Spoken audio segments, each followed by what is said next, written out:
Just keep going.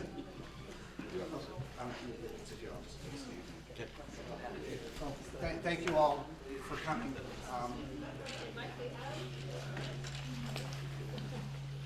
Thank you all for coming. I'm Michael Verscharm. I'm the director of the Business and Economic Development Center at the University of Washington's Foster School of Business. Had the pleasure of knowing Ali for 18 years. Ali first was my economics professor and continues to teach us all. We've really missed him at the Foster School, and it's wonderful to have you back, Ali, and thanks for being here. He's got an opening statement to make, and then we'll take some questions. Okay, thank you, Michael. Good afternoon. I just want to say a couple of things, and then after that, as Michael said, any questions that you have in mind. The first thing, in the capacity of Special Envoy of the NTC, President Mustafa Jalil, to President Obama and Secretary Clinton,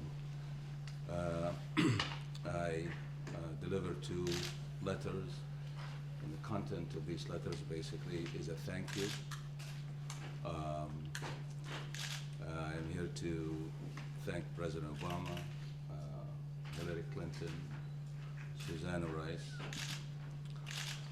for the moral, courageous stand that they took in supporting the Libyan revolution.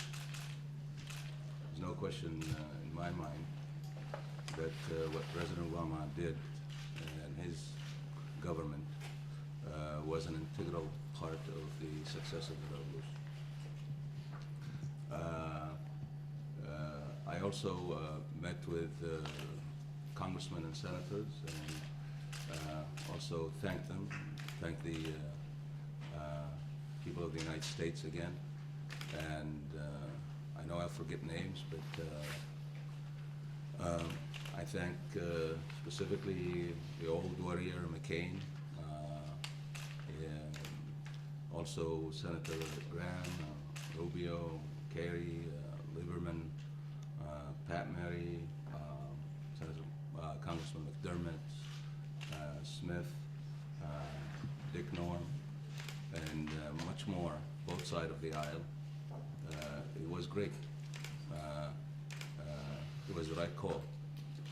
And I'm hoping that this policy that led to a victory of the Libyan people will open a new chapter in the relationship between the people of the United States and the Libyan people.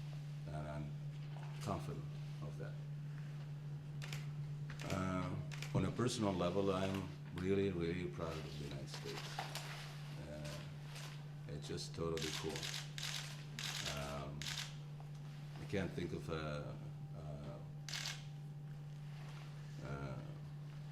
anything they did wrong, and especially at the time of our when we need them the most. I mean, the image of Susanna Rice counting the votes is etched in the memory of the Libyan people. She is a great lady. The tireless Hillary Clinton, and tough commitments, and same thing for President Obama. Just as I said, it made me humble and proud to be a citizen of this country. Second comment is I'm glad to be in the Northwest. I missed it quite a bit. And I love the city, and it's a pretty city. You really realize how nice this place is when you don't have it. I'm thankful for my friends. I'm proud of the UW. I'm proud of Foster School. And mostly, I'm really proud of my family, my wife and my kids. They were great. I knew they were great, but they showed me that they're really great. So, thank you, and if you have any questions, please ask. So I wondered what you thought of the timing of the way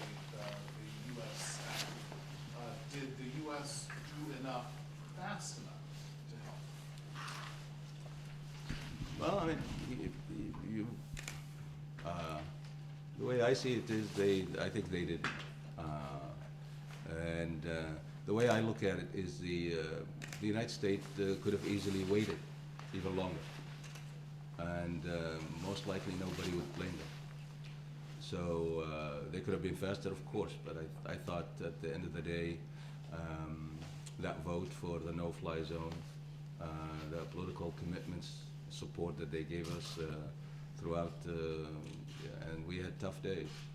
We had really tough days. So I thought overall I'm very appreciative, and the Libyan people are very appreciative. What's next for you in terms of your future involvement? We're moving now from the revolution state to building a state, and it's very challenging. You're almost starting from scratch, and there's really no manual for building a state from scratch. And what makes it really tough is we're hoping, we're dreaming, and I believe strongly that we will succeed in building a democratic society. But there's really no history of democracy in Libya.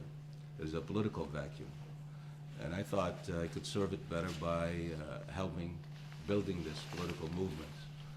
And we have an election coming in 6 months.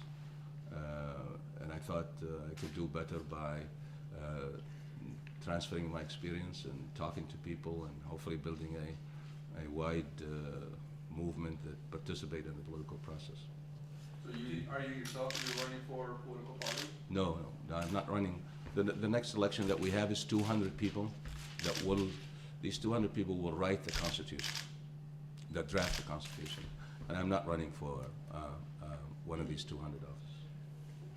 What are the lessons from the NATO experience in Libya in regard to the events in Syria right now? I think that what the NATO did in the Libyan case showed that that the NATO can succeed in protecting civilians, and unfortunately, you have to shed blood to save blood. And I think that's a new experience, and I think it succeeded. Think of what the United States did, and this is a new way of doing business for this Arab Spring, if you like.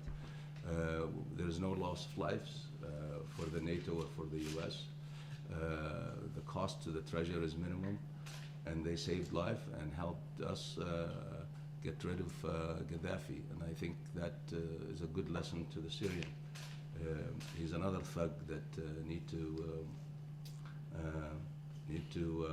find another place. You need to leave the Syrian people. He and the other thug in Yemen, they all read from the same book, and it's about time for them to leave their own people alone. It's been a while, a few months now, since Gaddafi's demise, and the story, at least for Americans, is pretty well dropped out of the news. I mean, we see an occasional piece. Can you sort of describe, since August, what you have seen? Where does it sort of stand now, in your opinion? Well, we got rid of Gaddafi. His son, one of his sons is killed. Saved is tucked away safely in the mountains. I saw him the day he was captured, and felt nauseous actually seeing him. And now it's a new stage that we don't really have an experience how to deal with. So right now in Libya, you have Abdurrahim's Keeper's government. I think it's a good government, and I think and I told him in many occasions just before I come that he have my full support. The NTC have to realize, and I think that's part of the challenges now, that that they are a caretaker in the 6 months. And I think that's part of the challenges that we see, is how to deal the transitional government, the NTC. My take on it, and that's what I told Mustafa Jadid, same thing with Rahim Keeb, is that this is a caretaking a proposition, which basically means you should not take any decision that affect the future of Libya in these next 6 months. All of the major decisions should be left until the elected government. So that's part of the mix right now, is in a government that attempting to bring safety and provide services. NTC is trying to figure out its role right now and how to be open and accept criticism. So every day is a different day in Libya. It's all new. You mentioned your reaction at seeing Gaddafi's son safe. What was your reaction to knowing that Gaddafi was gone? Seeing that, Was Gaddafi's what? knowing that Gaddafi was gone, what was your reaction to that? I stood over his corpse, same day, he was killed. And I thought of thought of two things. I thought of the comrades and the friends that died in prison, never saw this day. And the other thing, I couldn't believe that this ugly corpse did this damage to Libya. But what was interesting for me was, when I got in the car, I caught myself 15 seconds afterward, not thinking about him, thinking about something else. So you're here to carry a message to thank the United States. Is there anything more you ask the United States to give help in the late stage? We discussed that. I discussed that with them before and after. And one of the things that I carried to the administration is that we're looking for a relationship and in the rebuilding of Libya. The way I see it is, and that's what I told people of the administration and the Senate and here and also in Libya, is that I don't see any obstacles into not to form a strategic relationship between the United States and Libya. There are really no reasons. Only a year ago, America was the great Satan in Tripoli. And now you walk in as an American, and Senator McCain, who came twice, and he's embraced with open arms. He's safe. People want to see him, to see all Americans there. And I thought this is really marvelous. You can build on this. And I hope that we can build on this. So it's looking into the rebuilding of Libya, which is a big enterprise. And I hope that the United States be at the forefront in this endeavor. What are you doing to go about building this new democratic movement, as you were saying? I mean, what is it on the ground that you can do? And I went around and before I came here, keep in mind that I signed off for the hand over the government only 10 days ago to Rahim Keeb, so there's not really much time, and I was getting myself to come home and see my kids, so I didn't really have a lot of time.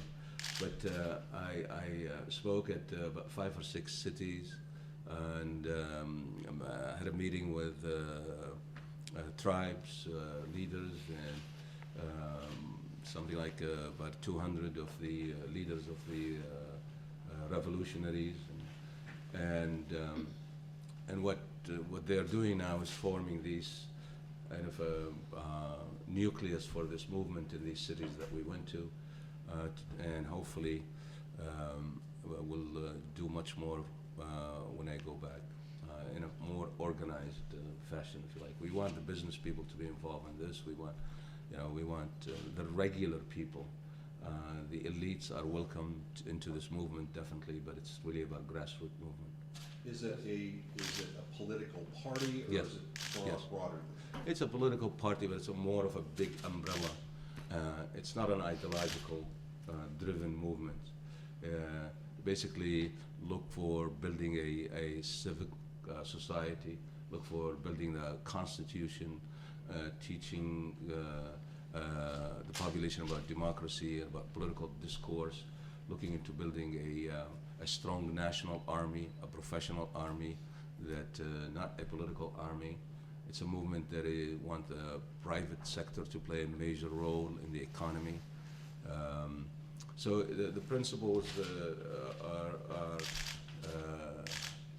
they're already written down, about 15 or 16 points along these lines, if you like. It seems to me that in making those points, you have been addressing a debate that I assume you have followed as an American professor about democracy in the Middle East, about market economies and so forth. Could you address that debate either in terms of just Libya, or would you, if possible, even in a broader Middle Eastern context? What are the historical processes that have driven these series of events that started in Tunisia and I think one important fact is that globalization played a major role. And what I mean by globalization is the availability of information, the role that the technology that we have today is basically invaded the social structure of these countries, and in the process delivered more information, delivered the ability to see what the outside world is engaged in, and these type of informations were not available to that part of the world. One of the features of these Arab governments that they control the treasure, control the security apparatus, and the third elements that they control consistency is basically the media and information. Similar to North Korea. So I think that was a major element. And the second is that the young people of the region, who basically were engaged in this globalization and this information on the Facebook, and they realize not only that they don't have political rights, but closer to home, they don't have even the basic economic rights. The level of unemployment is staggering. Some places 30 to 40%. The level of education that these young people receive when they start looking at the outside world is a backward type of education. It's not up to date. And if you take a typical young man or a woman, even who graduate from a university, they don't have a job, they don't have a home, they don't have a means of transportation, and most important is they don't have hope for the future. I think this is an accumulation of years and years of oppression, and it just needed a trigger. I think the Tunisian experience was a remarkable beginning, and then followed by Egypt and Libya, and now Syria, and Yemen. I hope the rest of it, if you want the truth, I hope all of them will go. All of these dictators and thugs, it's about time. They go retire somewhere. Can you tell us about your personal story and involvement in all this? I mean, a year ago, you're here and you're teaching, and how did this all come about? And is it still? Is it surprising to you how it all developed? Surprising, yes. Did I expect it to? Do I know for sure that it will happen? No.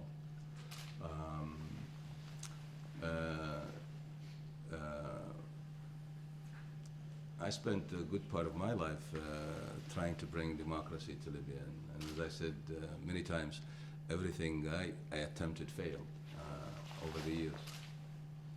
And then the Tunisian revolution, and then followed by the Egyptian, and I knew, and not only I knew, and my family also. That's why I'm really appreciate my wife and my kids, because all along we always talked about this, that if something like this happened, it wasn't a question that I will go or not. It's a question of if it happened. It's a given that I will go.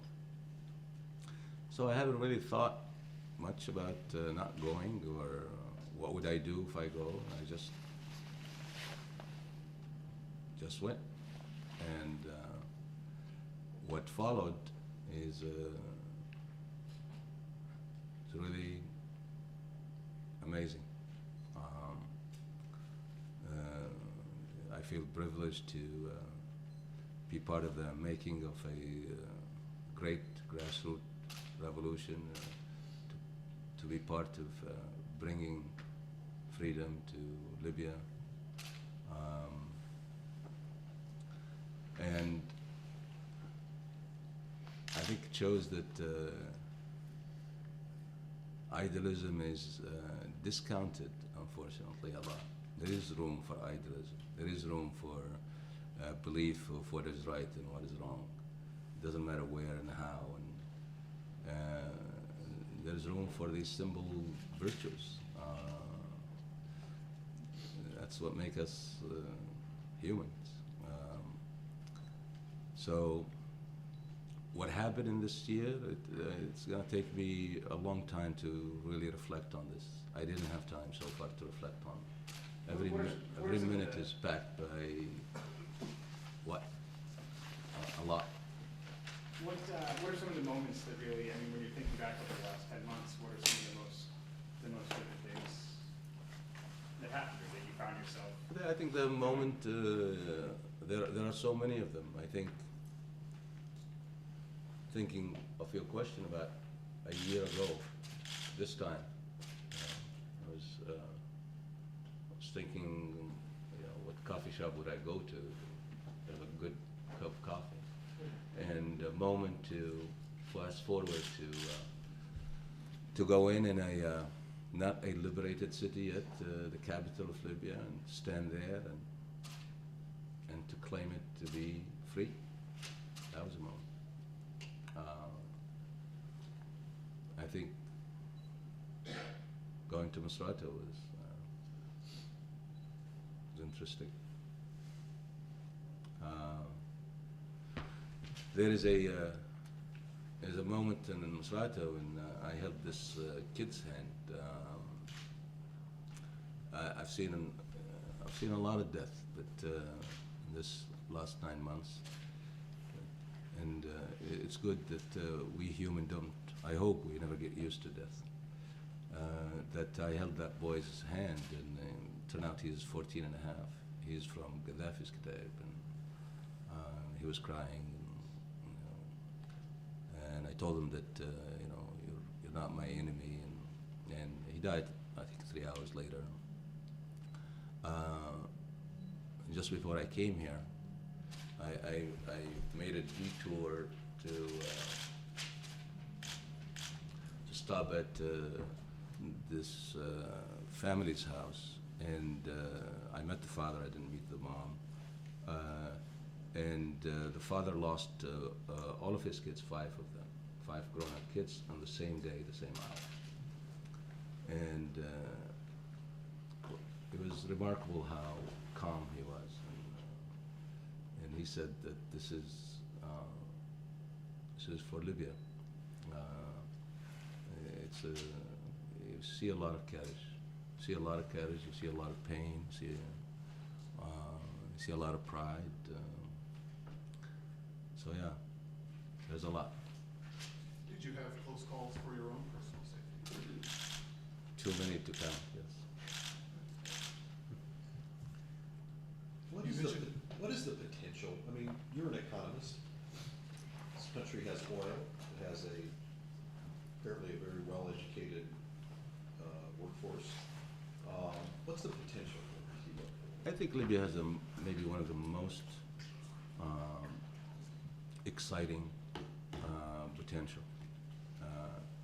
This is a vast country. It's almost 3 times the size of Texas. And unlike the image that you have, by the way, it has a lot of green areas. Some of the most beautiful areas. It has the longest coast on the Middle East, on the Mediterranean, and it has this mountain that are similar to what California have to offer. It has potential for agriculture. It has the potential for if you look at the map of North Africa, Morocco, Algeria, Tunisia, Libya, Egypt, there's not a single financial center there. And the proximity of Libya, so you have to go all the way to Dubai. Tourism is a renewable source of income, alternative sources of energy, and on and on. And it's only a population of 6 people. So I think that the potential is tremendous, and I think the world knows that.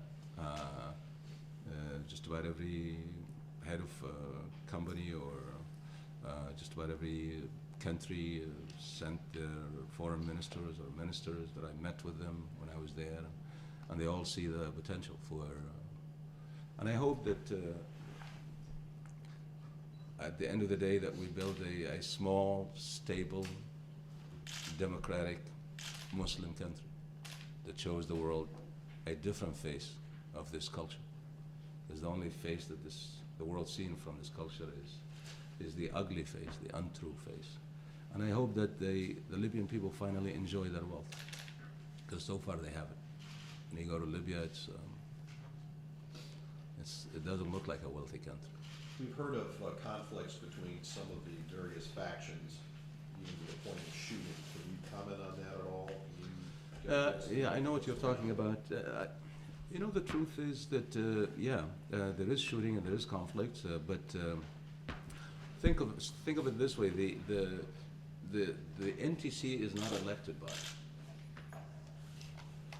However, and also the transitional government that I was part of, none of us were elected, and we helped lead this revolution to a successful end. And not only that, within the NTC, for example, if you go back to any other experience, revolution in Latin America or Africa, anybody that led to the revolution, give them 2 or 3 months and then they start cannibalizing itself. So far that didn't happen. Not only didn't happen, the bloodshed, when you say conflict, there's no bloodshed in these conflicts. They're giving the amount of arms that exist in the streets. So all in all, so far, I think it's just tremendous how not only we succeeded in what we aimed, but also how this conflict did not degenerate to a fighting or a civil war, and I don't expect that to happen. Picking up on that, you mentioned earlier about the role of globalization, and you mentioned media and so forth. But what about people like yourself, who have spent a significant amount of time abroad, being educated, working abroad, and so forth? My question is, are people like you resented? I can think of Ahmed Chalabi being introduced into Iraq. I can also think of a man you may or may not have heard of, Tumas Ilves, who had a position somewhat like yours, and to make a long story short, he becomes ambassador to Washington, foreign minister, and president of Estonia. And he's received well in his adopted homeland. I don't even think he was born there.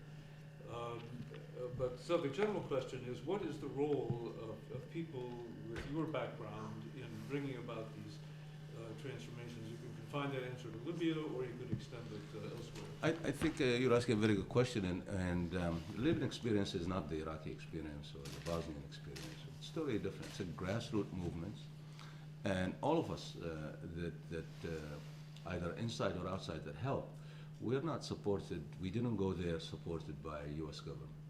We didn't go there supported by the British government. And that's a big difference.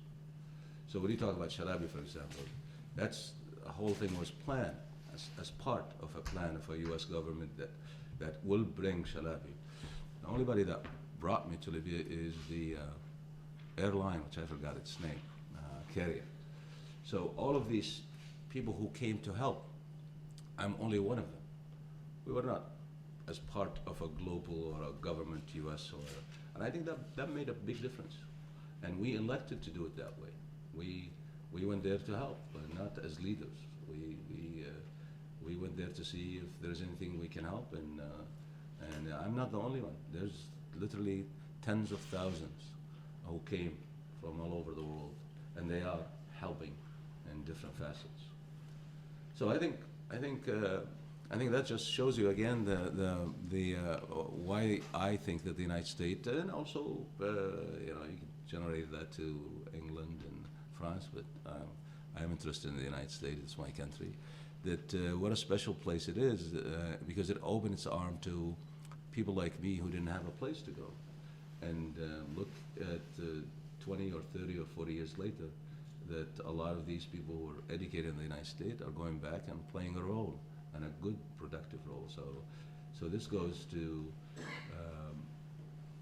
I think that education and absorbing these foreign talents, what made the United States special, and I hope that they keep doing that. You're tied to Libya, you're tied to Seattle. Where do you think you will end up? I think I read the editorial of Seattle Times, which was very kind, and I was humbled by it. But I think the last sentence of it says that he was one of us, and I wanted that to be corrected. is one of you. I'm still one of you, and I always be one of Seattle. And what do I end up? I don't really know. There's a village that I was born in, and I buried my mom in it about 2 weeks ago. And I always thought of retiring there. But 3 days before that, I was on a coastal city, and I changed my mind. I said, maybe I want to retire in there. So I don't know. But I will always be part of Seattle, and it's a place where I raise my kids. And I don't want to be anywhere else. So even if I go back to Libya, I'll always come back to this beautiful place. Can you tell us about the bracelet you're wearing? Which one? Or both of them. This one I can't tell you about. This one is, this is the Libyan flag. Yeah. Okay, well, thank you very much, and appreciate your time.